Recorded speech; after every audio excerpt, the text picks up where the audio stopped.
Olá, estamos começando mais um Notisul Digital, o nosso podcast aqui no Notisul, sempre trazendo assuntos relevantes para a sociedade, para o seu cotidiano. E hoje a gente tem um assunto muito especial com uma convidada para lá de querida, né, que eu tive o privilégio de acompanhar na universidade como aluno e hoje aqui, né, colegas na bancada. Então, está com a gente hoje a professora Andréa Volpato, né, psicóloga, coordenadora do curso de psicologia aqui da Unisul, né, e que a gente vai trocar uma ideia hoje a respeito da psicologia do ser humano, nossa sociedade pós-Covid, tudo que mudou na mente das pessoas e das BETs, como isso influencia e tem influenciado as famílias, né, a nossa sociedade, uma coisa que explodiu, né, professora, recentemente. Muito mesmo. E aí com o advento do esporte, né? Que é uma coisa que a gente está sempre ligado no positivo. Agora as bets vêm caminhando junto e tem uma percepção de que é uma coisa negativa, porque as pessoas talvez não saibam lidar, maturidade, enfim. Nós vamos entrar nesse assunto. Então, agradeço desde já o seu acompanhamento aqui com a gente. E aí, professora, pedir para, nesses primeiros minutinhos, se apresentar, né? O microfone é seu para o pessoal que está nos acompanhando muito obrigada. Saber quem que é especialista aqui com a gente. Então, né, Fernando, eu sou mais conhecida como Deia, né? Todo mundo me conhece como Deia Vronsky, mas é Andréa Volpato Vronsky. Eu sou psicóloga, sou formada aqui pela Unisul. Prata da casa. Né? Isso, e aí depois eu fiz o meu mestrado em Florianópolis, e depois, na UFSC, depois, né, concluí o meu doutorado aqui também na universidade, né? Então, meu mestrado é em psicologia social, meu doutorado é análise do discurso, porque eu já estava na clínica nessa época, no mestrado não, eu saí da graduação e fui para o mestrado, né? Mas a atividade clínica sempre fez parte, assim, da minha profissionalização, né? A docência e a clínica, hoje ela é predominantemente na clínica, mas eu ainda estou na docência. Agora voltei a coordenar o curso, que eu já fui coordenadora de cursos no passado, agora volto para essa experiência, mas só até já estou me desligando, até o final do ano nessa atividade também. Mais uma transição. Importante também, professora, essas mudanças são importantes para a evolução do curso também como um todo, né? É né? Eu acho que vai oxigenando, isso eu acho que é importante, né? Show de bola. Professora, então vamos lá.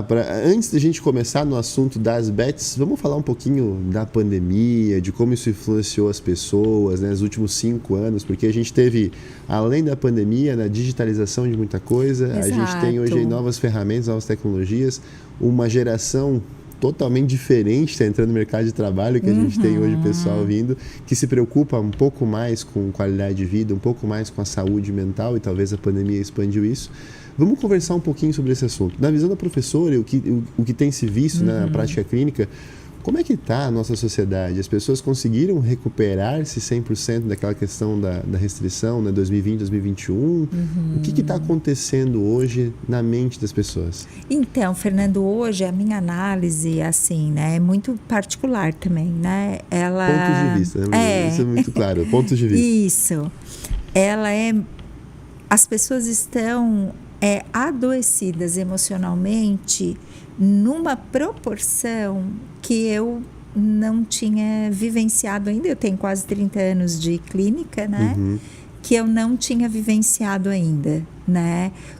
Claro, as questões emocionais e psíquicas, elas são dilemas que acompanham a humanidade desde que o mundo é mundo, né? Desde que gente é gente, mundo é mundo. Tá aí, né?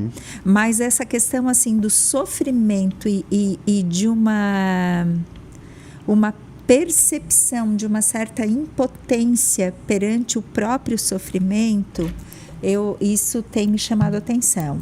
Eu não sei se foi uma coincidência, então, quando eu digo que é um ponto de vista, eu nunca me aprofundei num estudo ou numa análise, se isso foi uma coincidência cronológica, mas eu acho que não, eu acho que teve a ver com a pandemia. Choques culturais, né, algumas questões em que a gente vivenciou e que desorganizou muito o convívio, o sentido das relações, o próprio sentido pessoal. Eu acho que promoveu algumas questões, né? E aí, como tu bem falas, eu acho que a digitalização que se intensificou com a pandemia, porque a gente precisou intensificar esses recursos, né?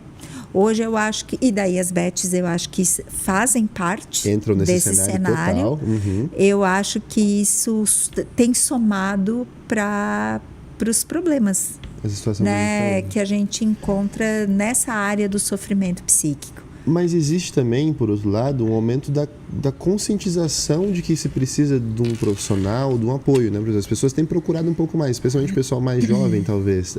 Existe essa leitura, assim, quando a gente vê, né, o debate. Eu também tenho dúvida se é uma conscientização ou se é o aumento do sofrimento. Perfeito. Para mim é muito difícil eu atribuir o que acontece. E tem uma questão geracional. Eu acho que geracionalmente as pessoas estão mais atentas a essas necessidades jovem, ou às né? suas dificuldades. Eu vou qualificar ali na casa dos 20 anos, 18, 20. Eles hoje já têm uma percepção da necessidade da ajuda ou da intensificação do seu sofrimento, né? Mas hoje no consultório a gente atende desde a geração da minha mãe, que é na casa dos 70 anos, né? Como adulto jovem, meia idade. Então, eu acho que essa questão do sofrimento, ela está muito pluralizada e pulverizada mesmo, assim, né? Ramificada. Hoje a gente não consegue identificar, assim, um gênero. Quando quando eu comecei a minha atividade clínica, 90% dos meus pacientes era o público feminino. Freud desenvolveu a teoria da psicanálise a partir do estudo da histeria, que ele configurava que era um mal feminino. E hoje não. Hoje eu posso dizer que o meu consultório está ali. Meio a meio, né? Então, aquilo que, quando a psicologia iniciou como ciência, que era um mal das mulheres, as mulheres que sofriam, não. E aí nós estamos falando de um cenário que é predominantemente masculino, porque a compulsão por jogos ainda acomete mais homens do que mulheres. Né? Interessante isso, né, professora? Até porque a gente tem nessa visão, né, do papel do homem na sociedade, isso mudou, e aí é uma transição de cultura que a gente vive, né? De que o homem não podia chorar, não podia sofrer, era trabalhar, casa, família, isso aí, engolir, aí, né? Todo esse estereótipo que existia e realmente existia, e que hoje a gente vê essa transição, né, uma mudança de geração, né, de pais que eram mais rígidos, com filhos que, né, já foram criados de outra forma, e agora os filhos desses filhos que são o público jovem estão entrando para o mercado de trabalho. Então tem realmente essa mudança, né? E aí quando a gente vai para uma análise, o que é mais comum ver hoje, tanto em homens, mulheres, jovens, adultos? É ansiedade? São causas de depressão? O que a gente mais encontra hoje nesse sentido? Olha, eu acho que a gente tem eu pontuo, eu acho, 4 questões que eu acho que elas são mais recorrentes. Boa. Ansiedade, depressão, burnout e relacionamento. Então, esses 4 fenômenos, né? As terapias de casais, elas têm aumentado muito a procura. Eu acho que isso tem um pouco a ver com a pandemia. Inclusive a busca do casal ressignificar as suas relações, muito, né? Muito tempo trancado junto. Exatamente. Assim Criou como atrito. A gente assistiu os números de divórcio, isso a gente acompanhou pesquisas que de fato comprovaram, né? Pandemia mostrou isso, e também eu acho que mostrou a necessidade de precisar olhar para a relação, né? Que casamento não é ir lá diálogo, né, professor? Configurar e Deus não precisa mais cuidar dele, né? Sim. Mas eu acho que esses 4 pontos, eles acabam sendo de maior prevalência hoje no público que eu atendo, mas a minha mãe também é psicóloga, ainda é atuante, né? E eu, como estou na universidade, estou, né, em grupos de estudo, sou supervisora de profissionais, acaba sendo a incidência, né, que a gente vê Mas... E quando a gente olha para o mercado de trabalho, o burnout é a crise da vez das empresas, né? Porque a gente tem um público profissional que está cada vez mais cansado, cada vez mais saturado, cada vez tendo que acompanhar novas tecnologias na pressão da velocidade, da entrega, da produtividade. E a gente sabe que o homem é bicho, não máquina, né? Então, ele o tem homem como ser humano, né? Tem Exato. seu limite. Né? E aí talvez até por isso essa mudança comportamental da geração mais nova. Não quero muita acomodação, recebo menos, mas eu tenho qualidade de vida. Eu quero outra história. Não me estresse. Só que daí, olha só, né? Eu amo a minha área, né, Sim. Fernando? E a complexidade humana, ela me encanta, eu acho que desde que eu nasci. Eu sou filha de filósofo e de psicólogo, então...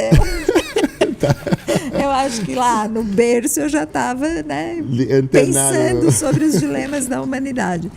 Mas, ao mesmo tempo que essa geração quer uma vida leve e quer escapar de uma condição de burnout, é que mais sofre por ansiedade. Vê só o contraponto, né? Então, existe uma lógica aí tão curiosa, vamos pensar assim, porque eu não sei como adjetivar isso. Esse jeito de aparentemente levar a relação de trabalho mais tranquila não está refletindo numa tranquilidade emocional, porque a ansiedade e a depressão têm acometido muito desses jovens. Um ponto que, e aí isso é muito real, que aí trazendo um ponto de vista, né? Hoje eu costumo treinar times comerciais, né, na especialização de venda, então é normal que a gente tenha lá a motivação do vendedor, né? E a inteligência emocional do cara que trabalha com vendas, a pessoa que trabalha com vendas, é muito não, é um ambiente muito negativo e muito competitivo, muito estressante. Então, assim, o primeiro passo é, cara, o que faz num dia ruim tu ir pra cima, né? Então, acha isso aí dentro, vai fazer terapia em dia, vai buscar o vai que... Vai se autoconhecer, né? Que o acaba sendo a chave ainda. Exatamente, essa nutrição, né, do indivíduo de, cara, o que reseta a tua energia? Não precisa, levanta, sai, toma um café, mas acha isso em ti, né? E justamente esse controle da frustração, que é o que eu tenho visto cada vez mais nesses treinamentos, que o pessoal às vezes não está muito bem. E o controle de frustração está muito ancorado na ansiedade, né? Muito ancorado na ansiedade. Aliás, nas 3, né? Se a gente para pensar. No processo como um todo. Então, eu costumo fazer essa analogia, né? O nosso elástico, ele está muito rígido, a gente está com pouca elasticidade, que é o conceito de resiliência, né? O nosso elástico está ficando curto, está ficando rígido, a gente está com dificuldade de transitar nessa mobilidade emocional. E aí, nisso, é uma coisa que eu tenho pensado muito. Eu não explorei isso em estudos e não vi nenhuma pesquisa relacionada, mas são coisas que eu começo a problematizar, que é o uso da IA. Eu sou absolutamente favorável e acho que ferramenta. Nossa, né, nos livra de muitos perrengues e problemas, mas ela também nos dá a sensação de que eu não preciso mais mobilizar recurso interno para produzir determinadas coisas. Então eu preciso fazer uma produção, eu não paro para pensar o que eu preciso para produzir aquilo? Como é que se produz? Eu tenho que produzir um relatório. Eu não paro para pensar em etapas do relatório. Eu vou lá, monto um prompt, lanço e recebo. Então, se a gente transfere isso para o nosso psiquismo, a gente também está perdendo a habilidade de encontrar recursos internos para lidar com pressões, com frustrações, com dificuldades. E isso, para mim, é um fenômeno que eu tenho visto cada vez mais E engraçado frequente. Esse ponto, porque quando a gente fala de IA, a gente percebe que profissionais mais maduros, com mais horas de voo, mais experiência, usam melhor, porque sabem o que pedir, sabem o que medir.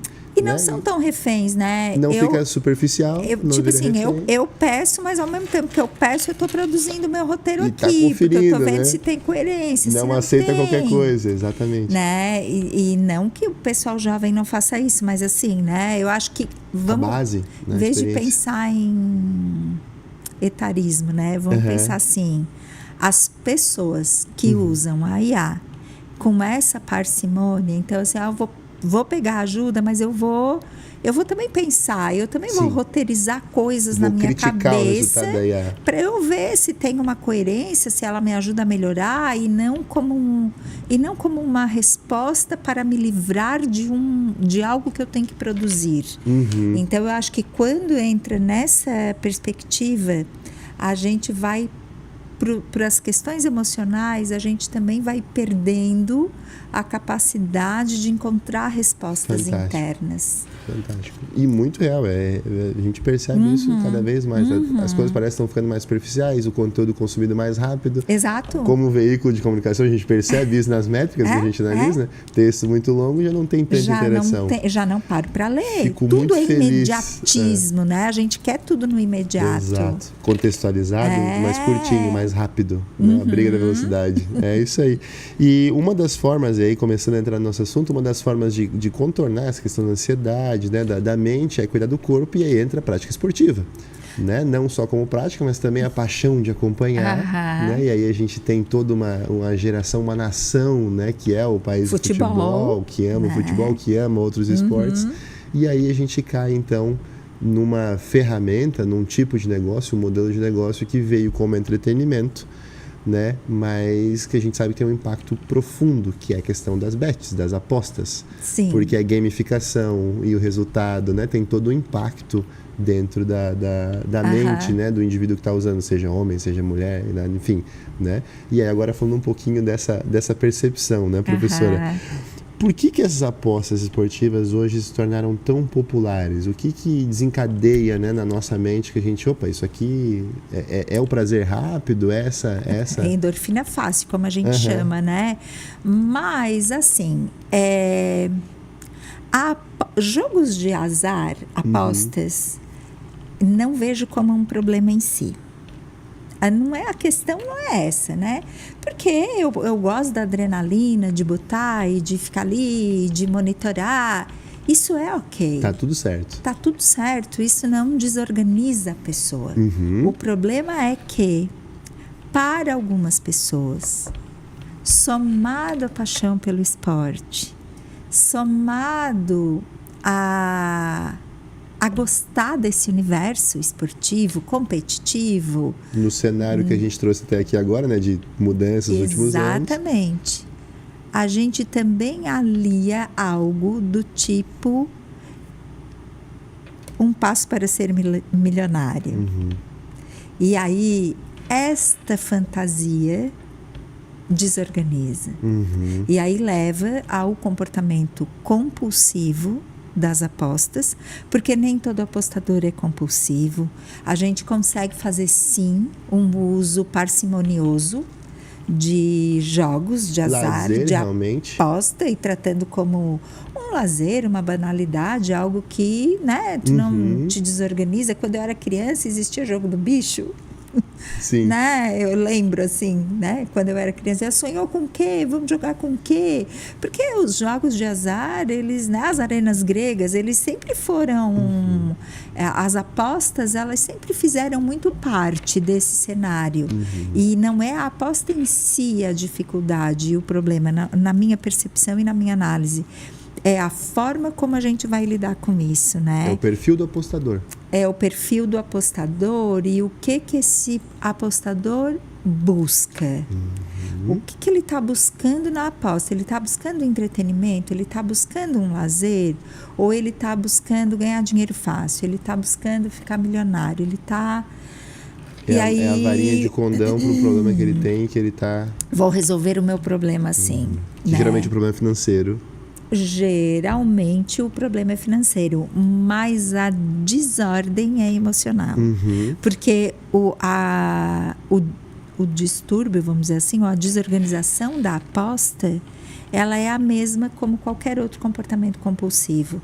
É aquele comportamento que eu sei que é errado, eu sei que me lesiona, mas eu continuo, e quanto mais eu Eu entendo que eu preciso sair areia movediça. Sim.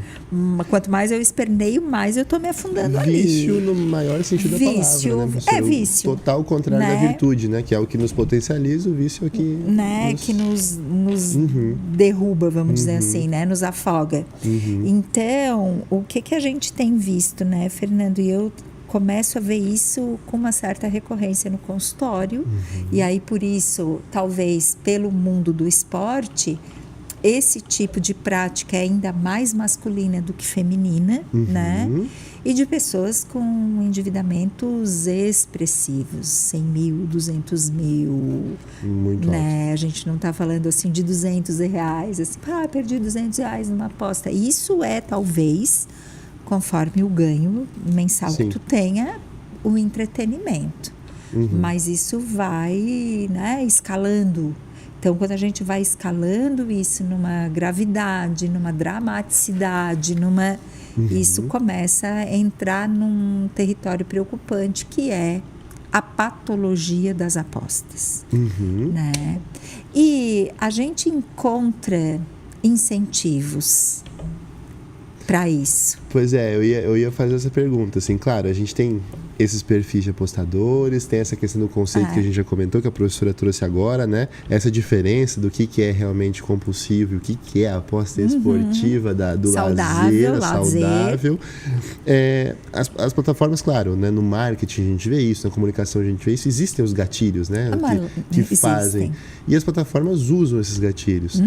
Existe alguma dica para a pessoa identificar isso? Opa, isso aqui é um gatilho claro de que está tentando me puxar para dentro de alguma coisa. Então, eu acho que tem. Eu acho que uma coisa, a chave é o autoconhecimento, daqui a pouco nós vamos falar um pouquinho mais disso, mas assim, eu vou retomar na minha infância. Eu sou de 74, né? Eu nasci em 74. Meus pais eram fumantes. E eu me lembro das propagandas de cigarro da década de 80, que as pessoas... O meu sonho era crescer para poder fumar. Porque não era o cigarro, era a glamorização que se construía em torno do cigarro. Foi exatamente isso que eu disse. Então, muito provavelmente, as pessoas que fumavam, qual era o gatilho? Se espelhavam. Não é o cigarro, é esse glamour que eu me projetava ao ter aquela ação. Hoje, o que eu acho que é esse glamour? É enriquecer fácil. Da noite para o dia, realizar o sonho de se tornar milionário. E a gente vê muita ostentação, uma percepção de facilidade nas redes sociais, essa questão. Exatamente. Então, a gente está assistindo o mesmo fenômeno. Daí, qual é o olhar? E aí, qual é o gatilho de quem joga? De o que tu estás buscando? Se tu está buscando lazer, brincar... Tudo certo. Dificilmente tu vai te endividar. Mas se tu tá buscando uma saída financeira, se tu tá buscando, eu vou jogar porque eu quero realizar o sonho de ter um helicóptero, eu quero realizar o sonho de morar no metro quadrado mais caro de Balneário Camboriú, né? Aí começa o perigo. Aí é o perigo. Então... A grande questão é que nem para todo mundo isso é claro. Assim como o cigarro, algumas pessoas não percebiam que o que elas estavam buscando era essa glamorização.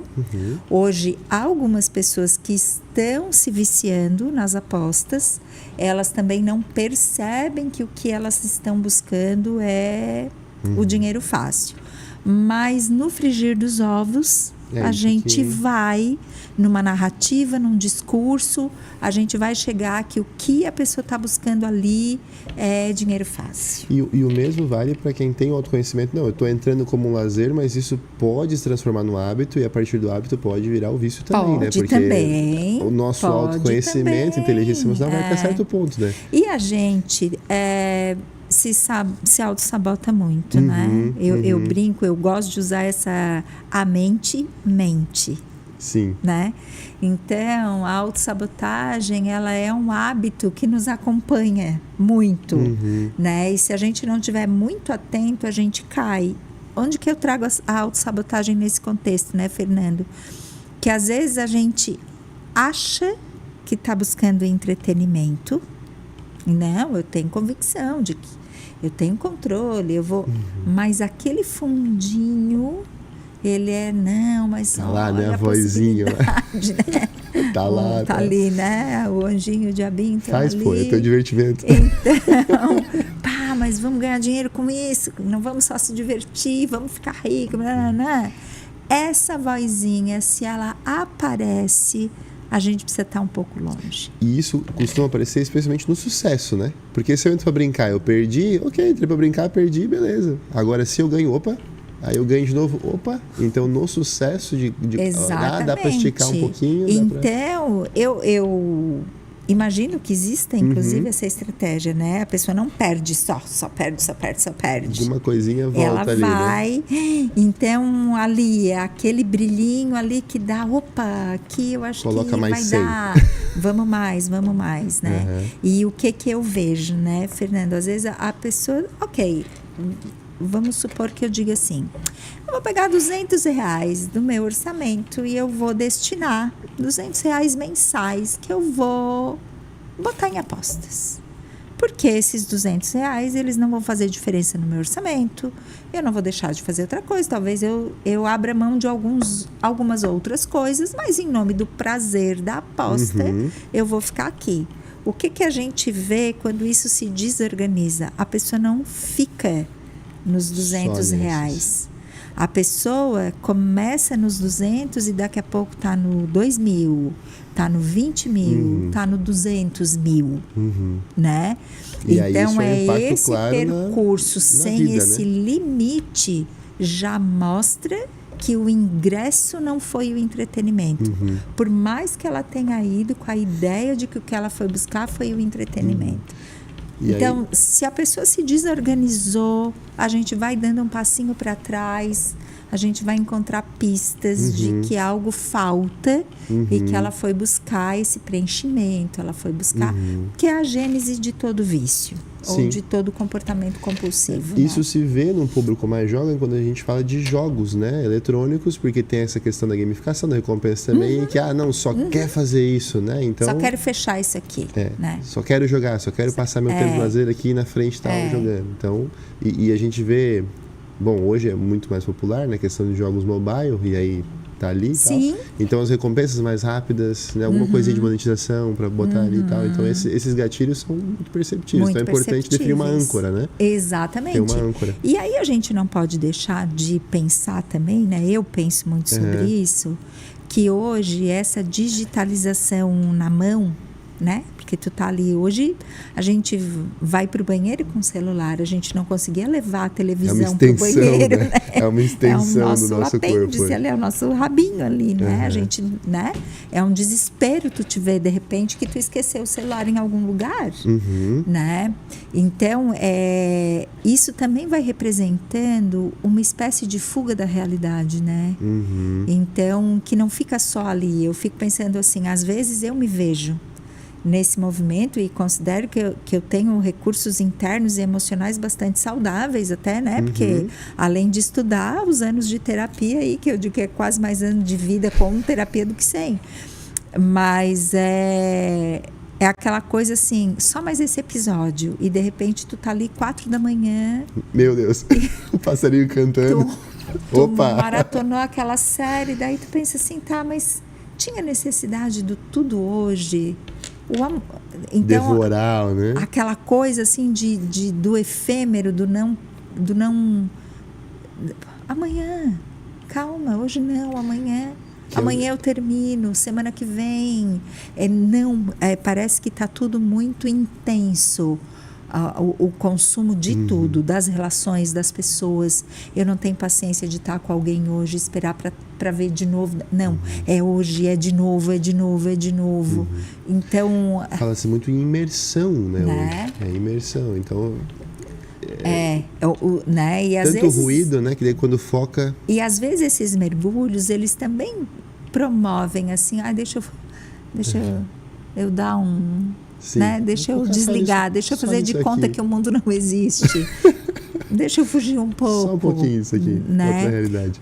E todos nós temos isso, e é importante termos, né? A gente precisa de mecanismos de defesa, a gente precisa pontos de fuga, mas a gente precisa controlar as fugas, não a fuga engolir a gente. Né? E hoje, se a gente pensa muito do mecanismo das apostas, dessa coisa de não ter o controle sobre o próprio comportamento, é quando o entretenimento toma conta, eu não domino, aquilo me domina. E aí, nisso do me domina, é onde eu vou ter reflexo no trabalho, nas relações, Sim, no casamento, na família, porque né? Pensa aqui, né? Uma pessoa, ela começou ali em 3 meses, ela tá com 80 mil de dívida, de aposta. Ela vai trabalhar bem? Não vai. Não vai. A cabeça dela vai estar no trabalho? Não vai. O banco está batendo na porta dela, ela está com a corda no pescoço, a mulher não sabe que ela está devendo. Ansiedade, frustração. E aí, às vezes, a gente projeta, não, é porque está estressado no trabalho, é porque está deprimido, é porque fez um colapso. Mas, às vezes, a origem está ali, que é uma origem oculta, né, Fernando? Ninguém sabe. O vício das apostas e o quão ela é destruidora da tua organização financeira, ela é uma coisa muito silenciosa. E rápido, né, professora? Rapidíssimo. Porque quanto mais coloca ali, vai embora, rapidíssimo. Né? Não é incomum a gente escutar no consultório as pessoas trazerem assim, ó, cara, em 3 meses eu torrei as minhas economias. Que levou e são economias expressivas. Às vezes é economia que eu juntei uma vida. Às vezes é uma economia 20 mil, 30 mil, que para mim é muito dinheiro. Tu pensar que tu queimou na fogueira. Se tivesse feito uma viagem, feito alguma coisa, era um outro tipo de experiência, mas ali é tu incinerou o teu patrimônio.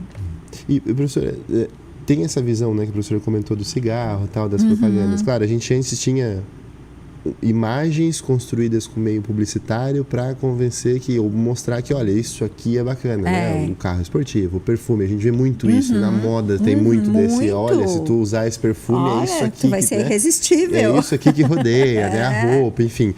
Hoje a gente entra numa esfera que todo mundo tem o celular, tá toda hora na nossa mão, a gente tá toda hora vendo o outro, a gente tem os influenciadores e o conteúdo gerado por usuário. Isso também é mais próximo, né? Muito nesse sentido. Mais, porque daí aquela possibilidade ali fica real para mim, embora ela seja totalmente irreal. Não tem correspondência com a realidade. Mas a gente toma aquilo como efeito de real. É um espelho total. De cera, é uma coisa... Né? Então, isso vai... E aí, o que vai acontecendo, né, Fernando? A gente vai desorganizando a vida, a finança, a ansiedade vai aumentando. Como é que eu combato a minha ansiedade? Fugindo. Como é que eu fujo? Apostando mais. E aí vira um ciclo vicioso. Então, eu entro num looping que eu não... É muito difícil sozinho eu conseguir sair, atravessar, sair. E como ela é uma questão que ela acomete mais homens que mulheres, dificilmente as pessoas lidam honestamente com essa dificuldade quando essa dificuldade está no início. As pessoas vão olhar para essa dificuldade, elas vão buscar ajuda profissional, elas vão compartilhar o que está acontecendo com os familiares quando isso já tomou proporções muito astronômicas. Porque se é no início, tudo que é no início é mais fácil. Tudo que é no início é mais fácil de ajustar, de arrumar, de organizar. Né? E isso a gente percebe muito. Sim. As pessoas, quando vão buscar ajuda nesse tipo de contexto, já está muito intensificado.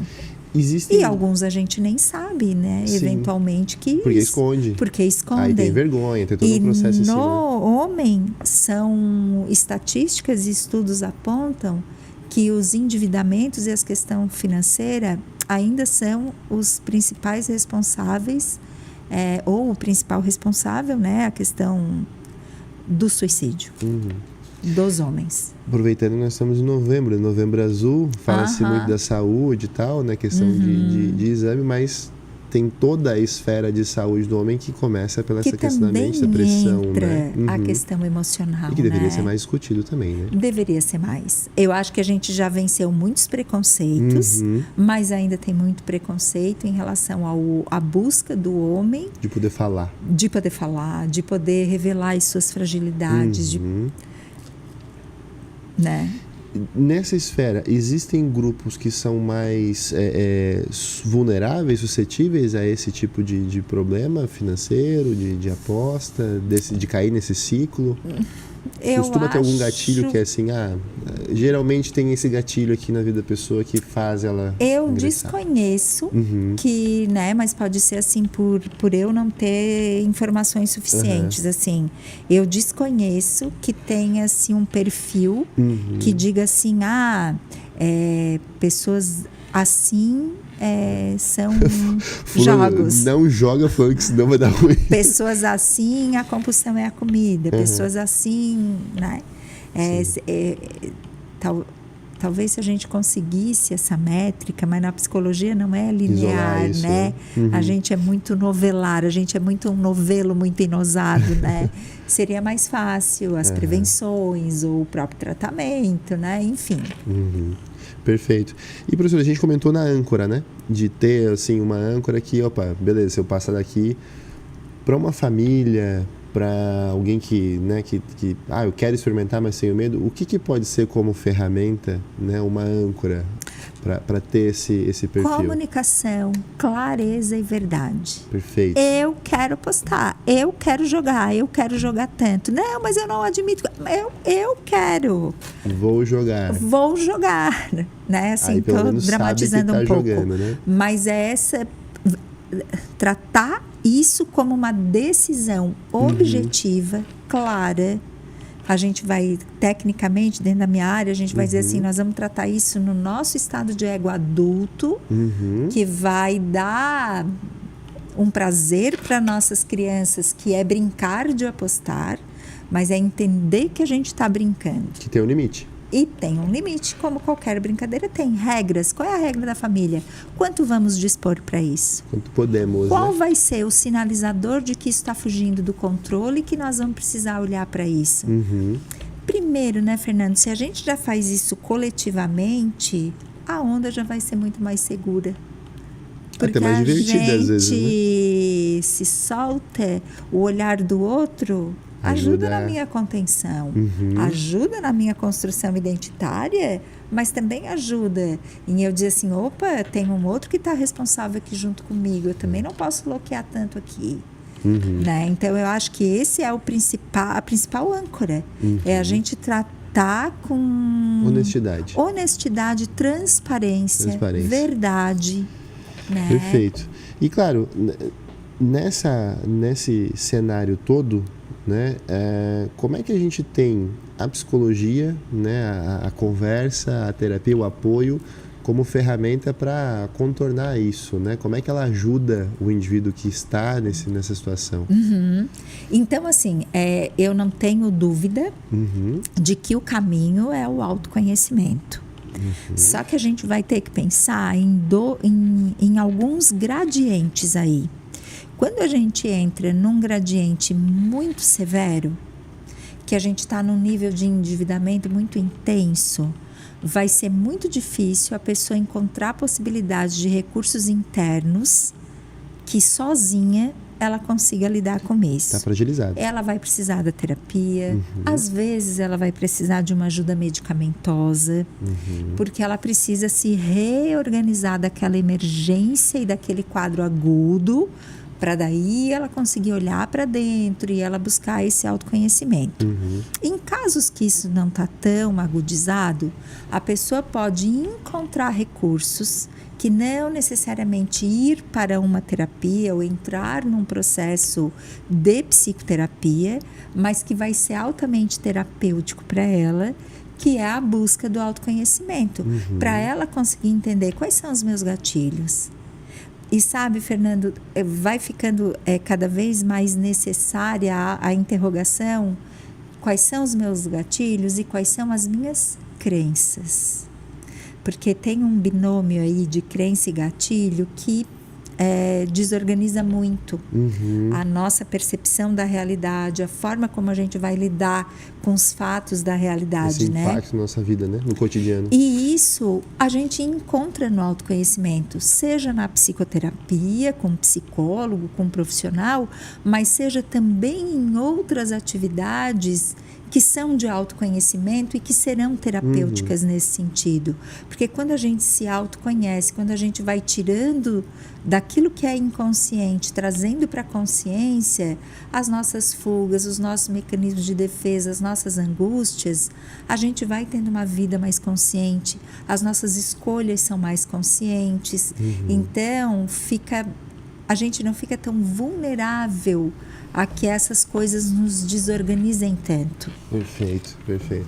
E aí aproveitando aqui, nessa questão de como ajuda, a gente tem um assunto bom aí, bacana, que é um workshop, né, profissional. Tem! Dia 29 e 30 de novembro, Então, é isso? é isso aí, pouquinho. Fernando. Vou falar porque é a minha paixão. Eu trabalho com uma teoria que chama análise transacional. Legal. E a análise transacional, para mim, ela é uma teoria muito fantástica sobre o desenvolvimento pessoal e sobre a forma como a gente se relaciona com as pessoas. Seja no nosso aspecto íntimo, seja profissionalmente falando, né? E ela é uma proposta de compreensão e de terapia muito objetiva, rápida, eficaz. E nos dias 29 e 30 de novembro, eu vou estar ofertando o curso chamado 101. Esse curso é o nome regular dessa teoria, porque tem esse nome, não importa para nós nesse momento. Perfeito. Mas é o 101 da análise transacional, que são 16 horas de uma imersão que a gente vai trabalhar com conceitos emocionais e psíquicos. Legal. Mas também vai ser muito vivencial para as pessoas encontrarem esse autoconhecimento. Show. Então, ele é para psicólogo, para estudantes de psicologia que querem conhecer essa teoria como ferramenta terapêutica. Mas para quem quiser, aberto ao público geral, tu, profissional, inclusive, posso ir vai lá. lá, que vai te beneficiar muito. Show. Porque tu trabalha numa área que é comunicação e tu precisa estar ligado nisso, né?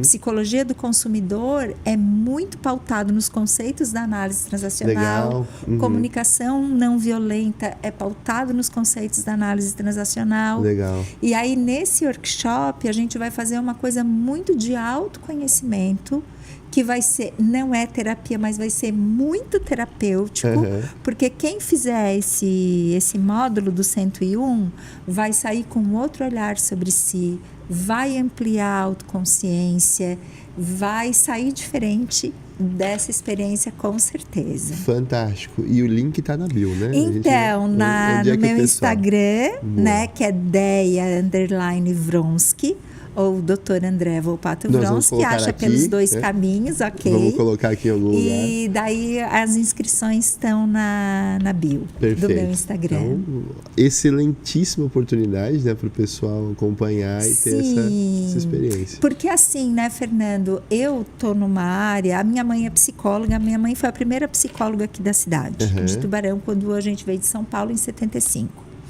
Então, o preconceito em relação à psicologia era muito grande. Hoje a gente já não tem o mesmo preconceito, mas a gente ainda tem, algumas pessoas sentem muita dificuldade de dar esse passo, de falar de si para um profissional.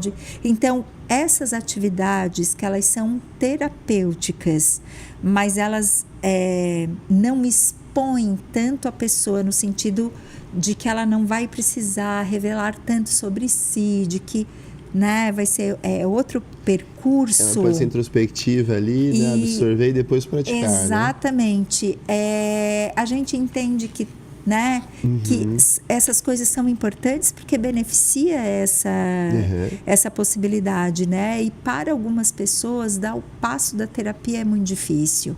Então, essas imersões, esses workshops, o 101, depois tem o 202, que daí sim já são para profissionais da psicologia, eles revertem muito nessa autoterapia, nesse autoconhecimento, nessa possibilidade de eu mesmo conseguir gerar gerir, né? As minhas emoções, de eu gerar recursos internos para eu poder fazer isso. É literalmente da ferramenta para eu poder Exatamente, gerenciar para eu meu poder me emocional. Gerenciar melhor.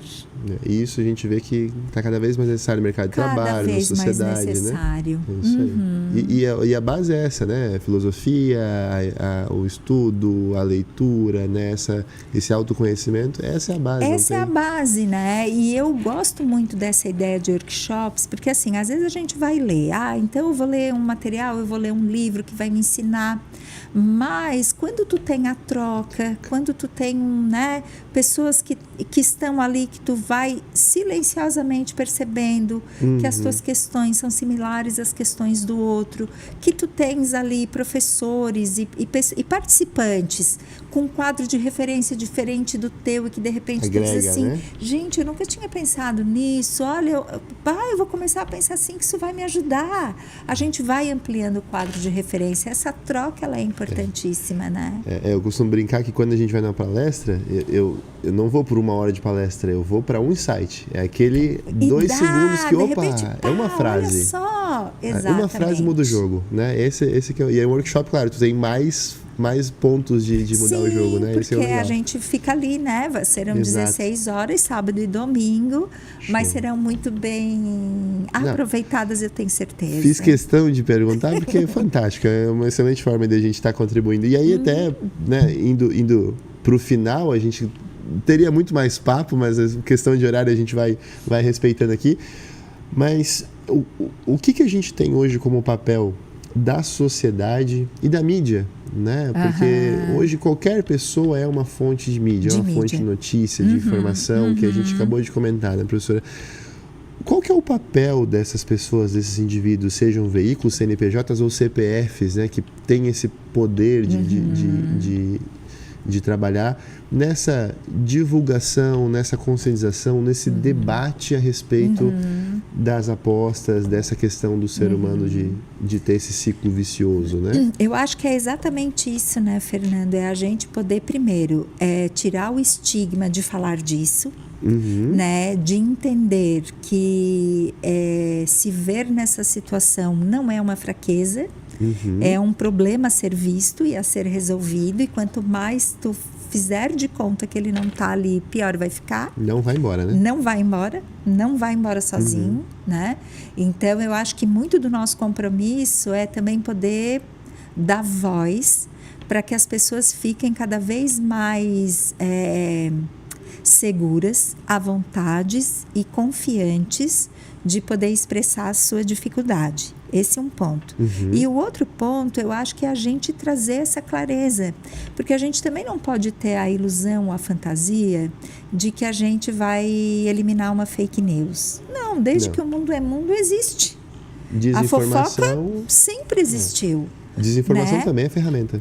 Né? Não na mesma proporção, obviamente, mas sempre existiu, né? E hoje, o que a gente vai assistindo? A gente vai percebendo que, então, a clareza de informação, que entra naquilo que eu falei dessa lógica familiar, né? Perfeito. Vamos ser transparente na informação. Pô, eu comecei a me perder aqui. Cara, conversa, conta o que está rolando. Né? Abre o jogo, né? Abre o jogo, vamos falar com clareza. E nós, profissionais, vamos ajudar para que as pessoas consigam perder o medo, perder os estigmas de poder dar voz para isso, de poder dar fala para isso, né? Na psicologia, esse conceito é meio emblemático, mas assim, fazer uma aliança com a verdade no sentido da transparência, né? Então, é a forma como a gente tem de neutralizar, talvez, os impactos de uma mídia mais perversa ou de intencionalidades mais desonestas, né?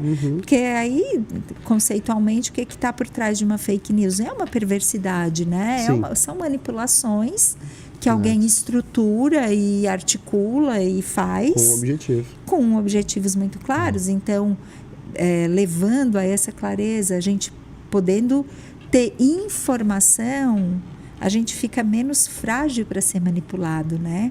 A manipulação, ela é um traço de quem é alienado. Eu vou perdendo a minha consciência e eu vou muito facilmente entrando na onda do outro, né? E a Só vai no única fluxo. forma de a gente sair da alienação é com consciência, com informação. Né? No fim do dia, ter os recursos para levar de forma mais saudável. Né? Exatamente. É isso. Né? Faça 101. É isso aí, perfeito.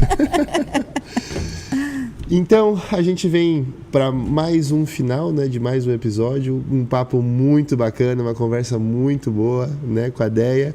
Agradecer mais uma vez essa confiança em estar aqui na bancada com a gente, trocando, né, figurinha e assunto. Espero que tenha gostado. É sempre um prazer. Professor, e que venham as próximas conversas também, né? A casa é sua, né? Estamos de portas abertas e mais uma vez, muito obrigado. Foi um prazer enorme, Fernando. Foi um grande prazer. Que show.